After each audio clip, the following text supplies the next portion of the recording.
한 목소리로 말씀 읽겠습니다. 예수를 잡은 자들이 끌고 대제사장 가야바에게로 가니 거기 서기관과 장로들이 모여 있더라. 베드로가 멀찍이 예수를 쫓아 대제사장의 집들까지 가서 그 결국을 보려고 안에 들어가 하석들과 함께 앉았더라.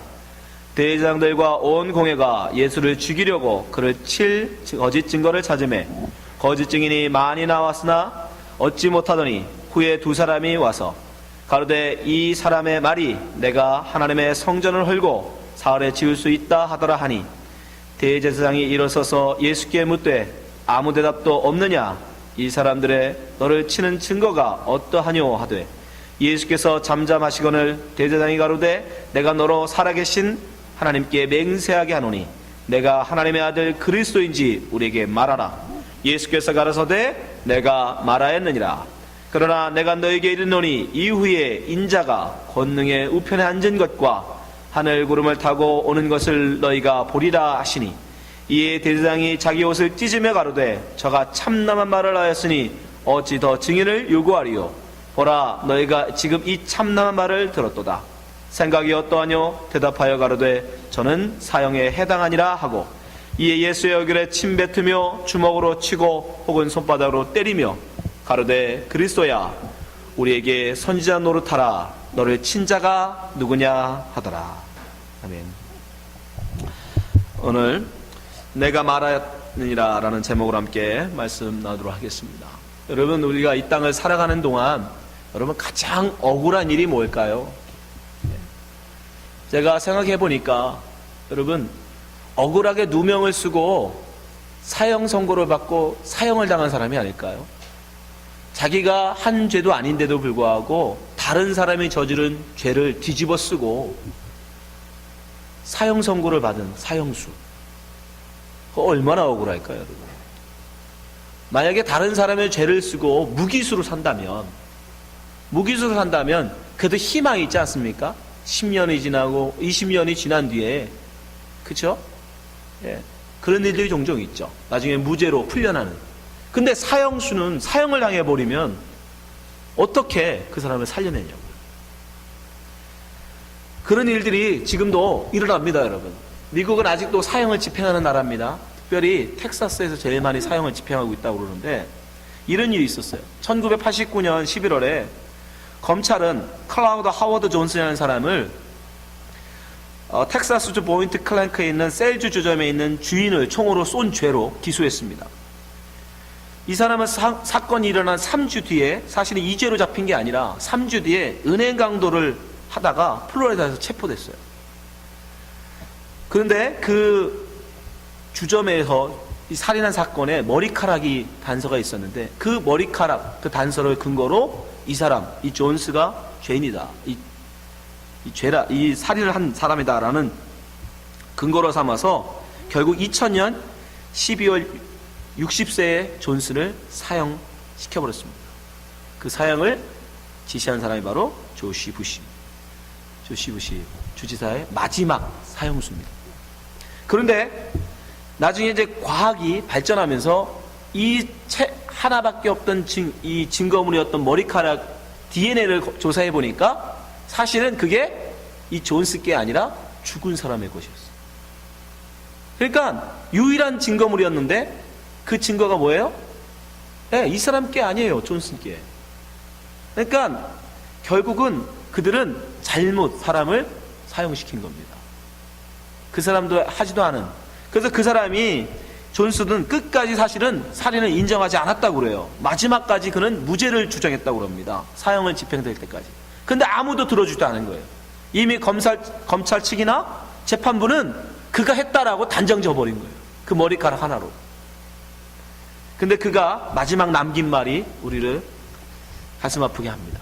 그는 이렇게 마지막 재판에서 말을 했다고 그래요. 자신은 살인죄를 저지르지 않았으나 자신이 사형에 처해지는 것으로 유족은 심리적으로 매듭지어질 것이다. 가족을 잃은 유족을 진심으로 동정한다.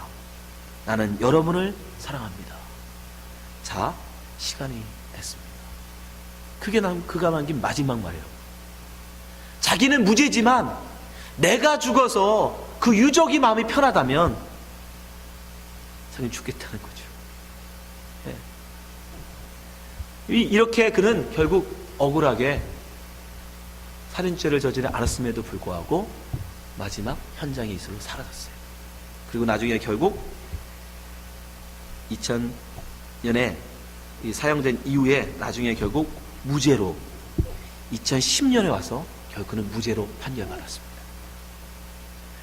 이렇게 여러분 우리가 죄 없이 누명을 쓰고 죽는 것 얼마나 억울할까요? 그래서 사람들은 보호하는 장치를 만들었죠. 왜냐하면 판사도 사람이잖아요. 판사도 사람이니까 아무리 공정하게 잘한다고 해도 0.001%의 실수가 있단 말이죠. 근데 그 0.001%의 실수도 결국 누구야? 한 사람의 목숨을 죽일 수 있어요. 그래서 이제는 어떻게 해요? 배심원 12명의 배심원을 두어서 판사 혼자서의 그 착오를 막아보자. 근데 한국에서도 지금 배심원제를 도입하려고 한답니다. 그래서 시범적으로 지금 배심원 제도를 도입해서 해봤는데 아주 재미있는 결과가 나왔어요. 배심원은 그 지역에 있는 사람들을 모아서 하죠. 근데 비슷한 유의 사건인데 경상도 지역에서 배심원들의 판결은 그 사람에 대해서 유죄로 나왔어요. 근데 동일한 내용의 사건을 전라도 지역에 가서 하니까 그 배심원들은 무죄로 얘기하더라는 거예요. 그게 뭐예요? 아무리 많은 사람을 둬도 결국 뭡니까? 자기들이 가지고 있는 지역적 성향, 그건 무시할 수 없다라는 거예요. 그렇죠? 네, 그걸 보여주는 거예요. 그 사람들이 가지고 있는 경상도 쪽이 갖고 있는 보수적인 경향, 전라도 쪽이 갖고 있는 진보적인 경향, 그것을 무시할 수 없다라는 거예요.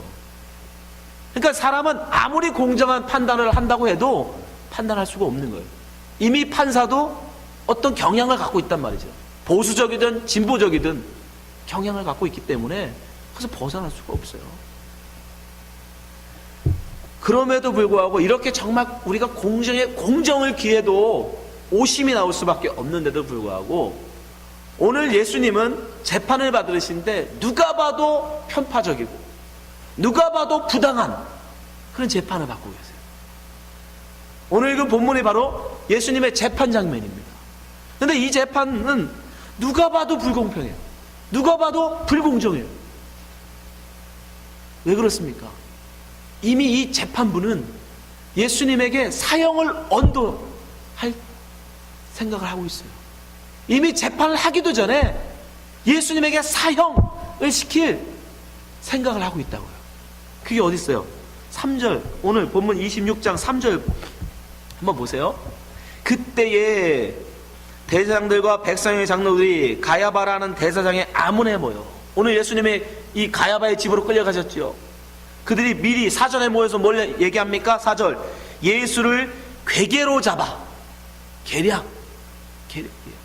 꼬투리 잡히겠다는 거예요. 잡아서 뭐하자? 죽이자. 이미 죽이기로 의논했어요. 그리고 5절 어떻게 합니까? 말하기를 미녀가 나을까 하노니. 이미 결정난 거예요. 예수는 사형. 이미 재판부는 결론을 내놓은 거예요. 사형으로. 그리고 뭡니까? 미녀가 나을까 하니 명절에 말자. 때 시기만 저으라고 했었어요. 시기만. 언제 잡아다가 책 잡아서 사형시킬까? 바로 그들이 재판을 주도하고 있단 말이죠. 이미 사형을 시키기로 작정한 그들이 그 재판을 주도하고 있어요. 그리고 그들은 어떻게 합니까? 그 예수를 칠 괴계로 잡아 죽일 거짓 증거를 찾았다라고 마태는 기록하고 있어요. 59절 60절 보세요. 대제사장들과 온 공회가 예수를 죽이려고. 이미 예수를 재판해보자, 신문해보자가 아니에요. 이미 결론은 나 있습니다. 예수님은 사형이에요. 이미 그 사형을 시킬 명분을 찾고 일 뿐이에요. 그 칠 거짓 증거를 찾으매. 60절, 거짓 증인이 많이 왔으나 얻지 못하더니. 근데 그 많은 거짓 증인들이 왔는데 그게 일치가 안 돼요. 여러분, 거짓 증거, 무죄한 사람을 거짓 증거하는 건 큰 죄입니다. 예수님께서도 이미 그것이 사람을 더럽히는 죄라고 분명히 말씀하셨어요. 마태복음 15장 19절. 마음에서 나오는 것은 악한 생각과 살인과 간음과 음란과 도둑질과 거짓 증거, 해방이니. 20절. 이런 것들이 사람을 더럽게 하는 것이요 씻지 않은 손으로 먹는 것은 사람을 더럽게 하지 못하느니라. 악한 자에게서 나오는 것이 바로 거짓 증거라는 거예요. 또한 이미 구약에서는 모세가 십계명을 통해서 거짓 증거하지 말라고 말씀합니다. 십계명에 기록되어 있어요. 십계명의 9번째 계명, 출애굽기 20장 16절. 내 이웃에 대하여 거짓 증거하지 말라. 하나님은 십계명을 통해서도 이미 거짓 증거를 하지 말라고 명하셨습니다. 그뿐 아닙니다. 신명기에 보면 위증죄, 거짓 증거하는 것에 대해서는 엄하게 처벌해야 되는 것 또한 이미 이야기되어 있어요. 기록되어 있어요. 성경에. 신명기 19장 15절. 사람이 아무 악이든지 무릇 범한 죄는 한 증인으로만 정할 것이 아니요 두 증인의 입으로, 세 증인의 입으로 그 사건을 확정할 것이며. 그러니까 최소한 두 사람 이상이 그 사람에 대해서 증인을 서야 돼요.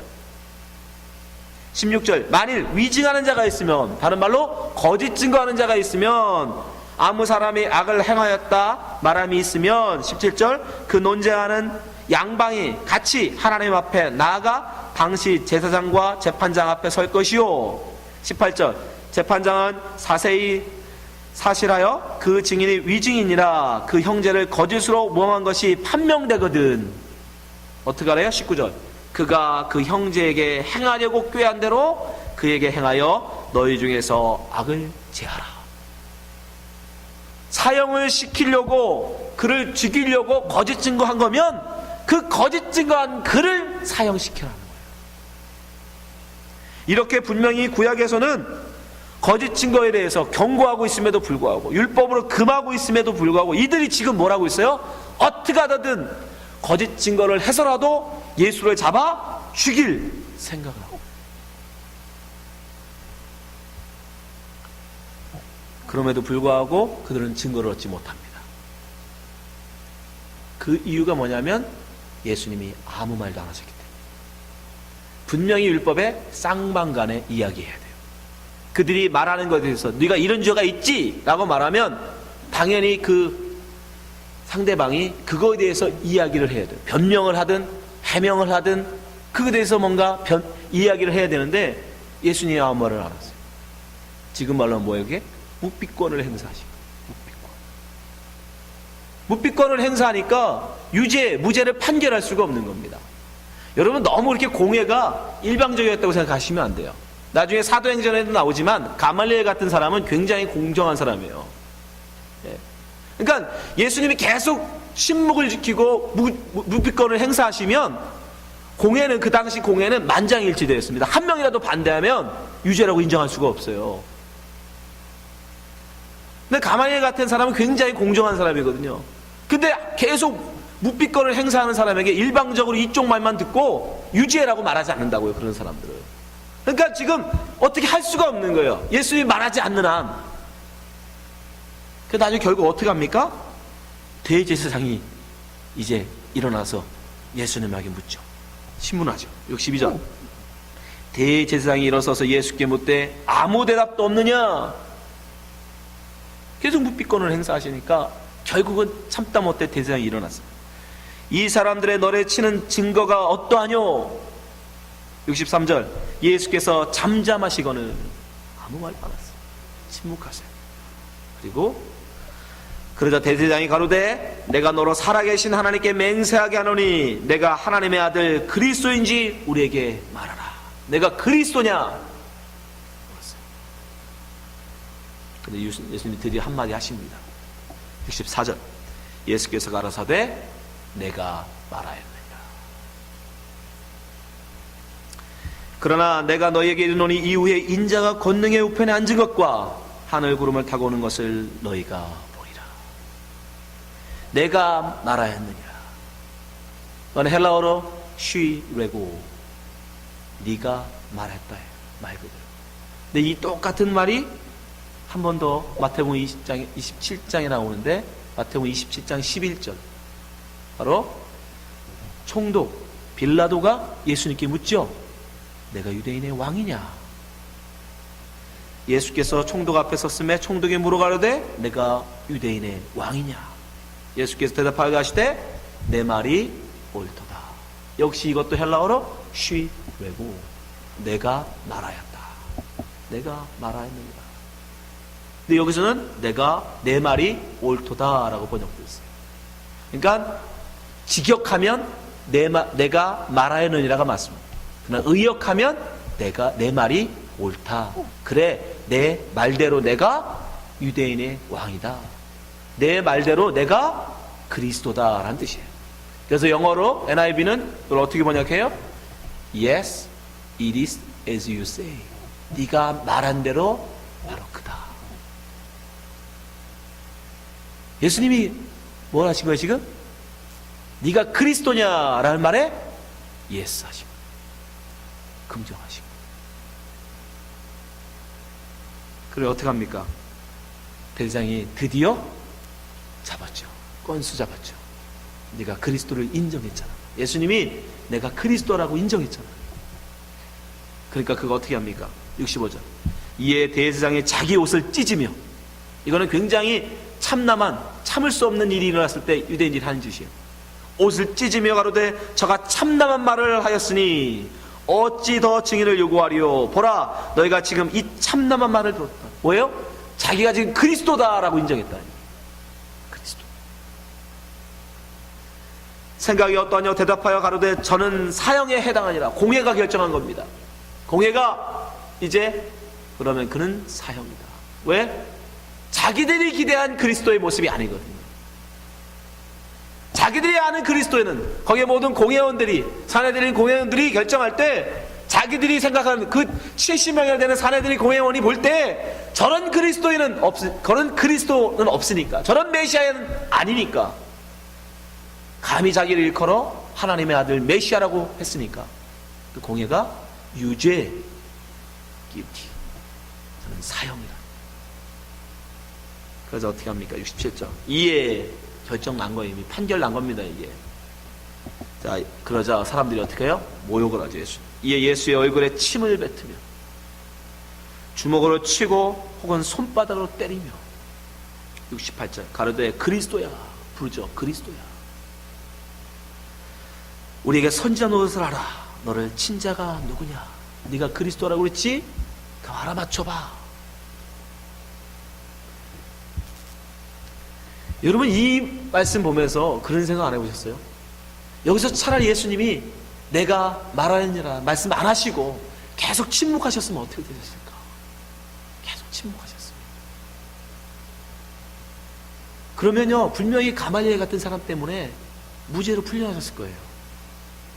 왜냐면 끝까지 침묵하면 유죄를 입증할 수가 없잖아요. 그러니까 그런 사람들이 분명히 나서서 풀어주라 라고 했을 거예요.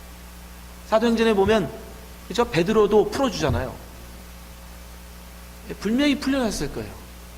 근데 예수님은 그걸 아심에도 불구하고 쉬래고라고 말씀하신다고요.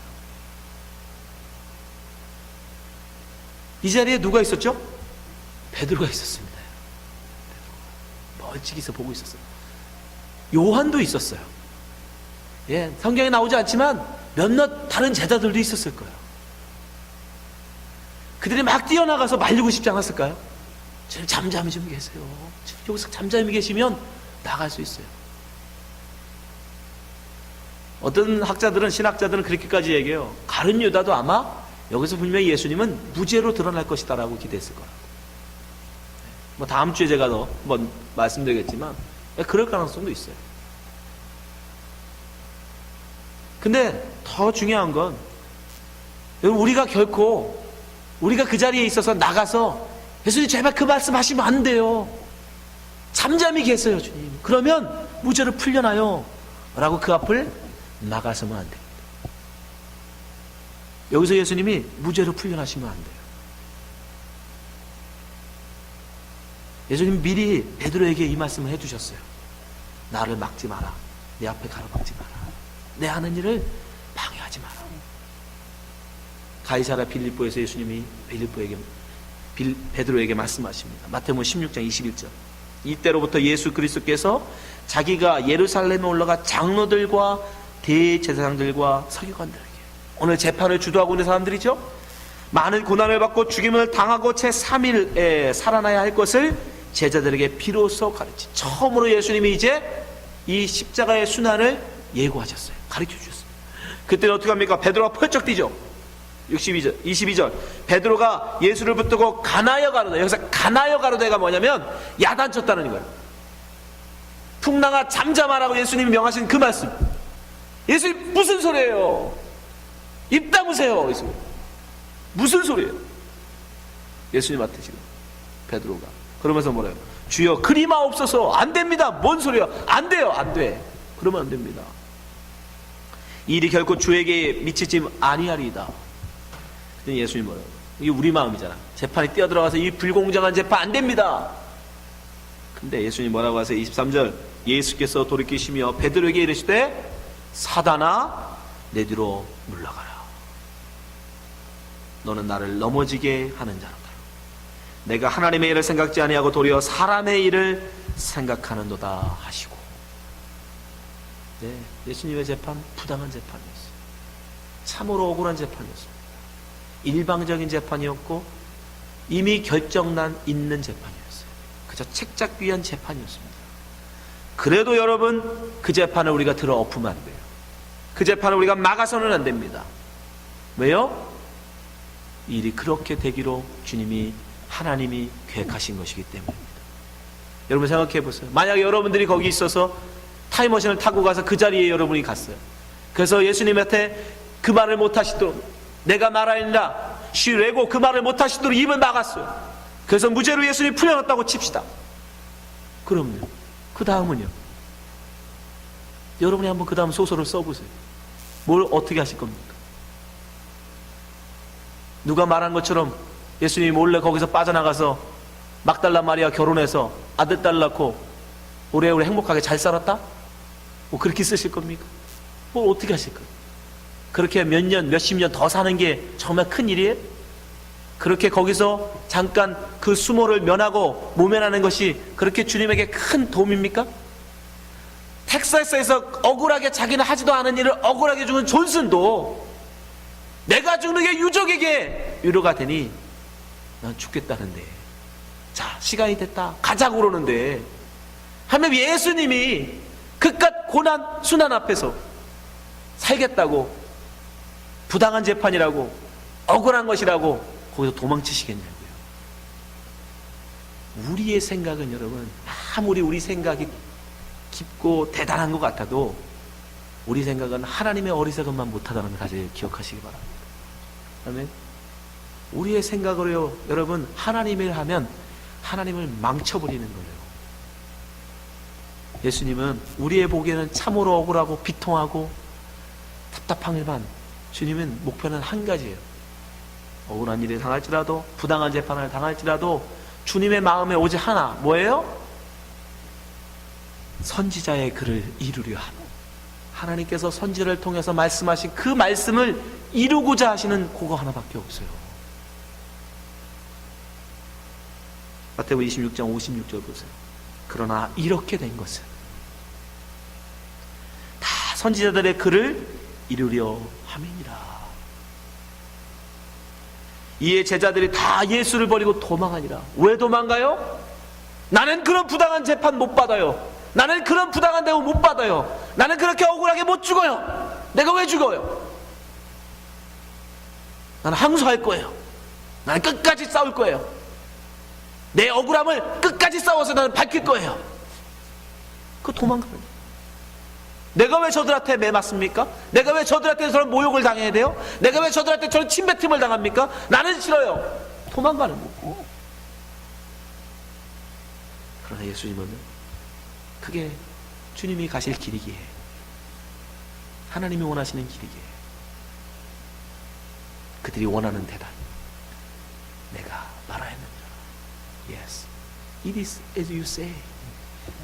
말씀해 주시는 기꺼이 그들이 원하는 대답을 해주시는 거예요. 그게 주님의 사랑입니다. 왜 주님이라고 억울함이 없으십니까?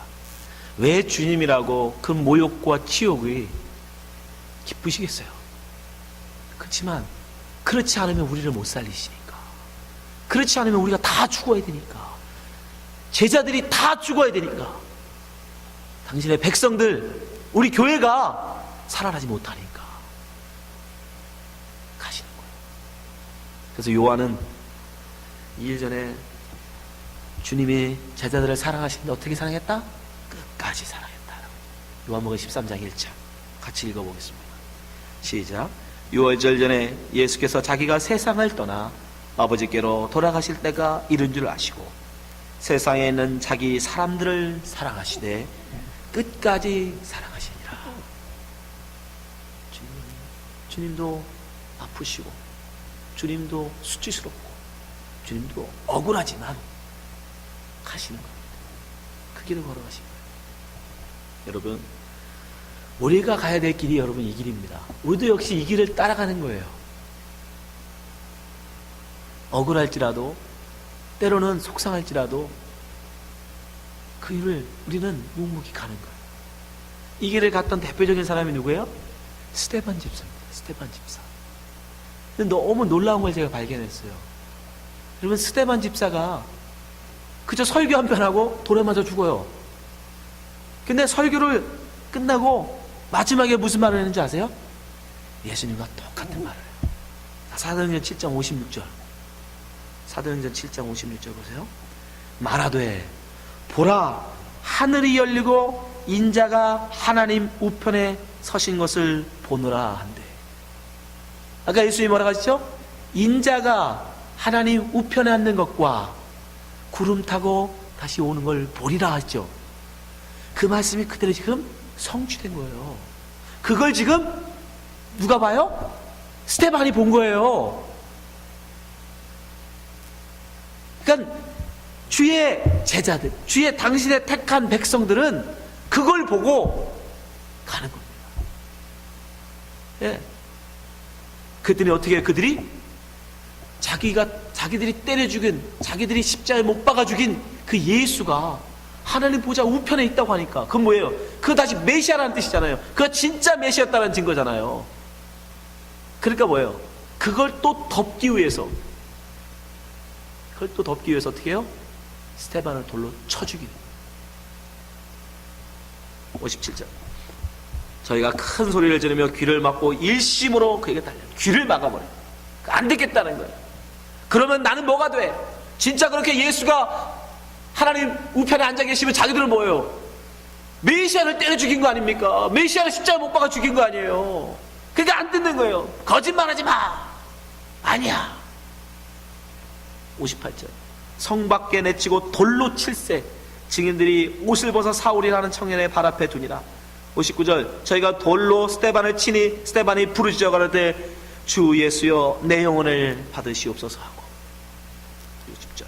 무릎을 꿇고 크게 불러 가로되 주여 이 죄를 저들에게 돌리지 마옵소서. 이 말을 하고 자니라. 이게 바로 예수님의 그 길을 걸어간 태초의 순교자 스데반입니다. 여러분, 우리도 이 길을 가야 되는 거예요. 왜요? 우리가 여러분 예수가 그리스도라고 증거하면 세상은 우리를 어떻게 해요? 돌로 치게 돼 있어요. 왜요? 그들이 그리스도를 죽였거든요. 그들이 그리스도를 하나님의 아들이 아니라고 십자가에 못 박혀 죽였거든요. 근데 우리가 가서 예수가 그리스도다라고 외치면 그들이 어떻게 해요? 우리를 죽인다고요. 왜? 우리를 죽이면 자기들이 하나님의 아들 그리스도를 죽인 죄가 덮여질 줄 알고. 이게 바로 여러분 우리 앞에 놓인 그리스도의 길입니다. 우리는 이 길을 가는 거예요. 주님이 먼저 가시고 우리가 그 길을 뒤따라가는 겁니다. 근데 여러분 두려워하지 마십시오. 스데반을 보세요. 주님께서 우리에게 미리 그 일을 감당할 힘을 우리에게 허락하세요. 그 영광을 미리 보여주세요. 성령을 통해서 여러분에게 이 길을 넉넉히 이길 힘을 더해주십니다. 아멘. 믿음으로 우리는 가는 거예요. 그래서 우리는 예수 믿는, 참되게 예수 믿는 사람 길에는 항상 오해가 있어요. 누명이 있어요. 따돌림도 있고 질타도 있습니다. 여러분, 잘 가시는 거예요. 사람들에게 칭찬받고 사람들한테 존경받고 사람들에게 대우받으려고 하지 마십시오. 예수 믿는 자는 예수님이 가신 것처럼 때로는 사람들에게 모함당하시고 억울함 당하시고 침뱉음 당하시고 조롱받습니다. 그러나 우리는 끝까지 예수 그리스도를 믿고 바라보고 가는 겁니다. 그게 잘 가시는 거예요. 그게 예수 믿고 가는 사람의 길입니다. 그것이 진리를 아는 사람, 생명을 가진 사람의 길입니다. 이 자리에 계신 모든 성도님들이 이 참된 진리의 말씀을 여러분이 아시고 예수님의 그 길을 가로막는 것이 아니라 여러분의 생각으로, 여러분의 욕심으로, 여러분의 뜻대로 예수님의 그 길을 억울하다고 가로막는 게 아니라 하나님이 우리에게 가라 하셨으면 그 비록 사망의 길로 보일지라도 묵묵히 걸어가는 거예요. 그러면 주님께서 우리와 함께 하시며 능히 그 길을 이길 힘을 우리에게 더해주실 줄 믿습니다. 이 계신 모든 분들이 그 길로 진리길, 생명의 길을 걸어가시는 주의 백성 되시기를 주님의 축원합니다. 기도하겠습니다. 하나님 아버지, 감사합니다. 우리로 생명의 길을 보여주시니 감사합니다. 정말 그러나 그 길이 녹록지 않습니다. 억울하게 재판당하시고 많은 사람들에게 수모당하시고 조롱당하시고 주님이 그 길을 가셨습니다. 근데 우리가 주님을 따른다 하면서 어찌 그 길을 마다하겠습니까? 주님, 우리도 그 길 따라가게 하여 주시옵소서. 물론 우리가 아직 믿음이 연약하여 베드로처럼 그저 멀리 지켜만 보는 그런 연약한 자지만 그러나 성령을 통해서 우리를 띠띠우고 끌고 가시면 우리도 능히 그 길에 가는 자가 될 줄 믿사오니 주님, 우리를 인도하여 주셔서 주의 백성으로 주님의 제자로 만들어 주시옵소서. 주님, 언제나 저희들을 붙들어 주시고 인도해 주실 믿사오며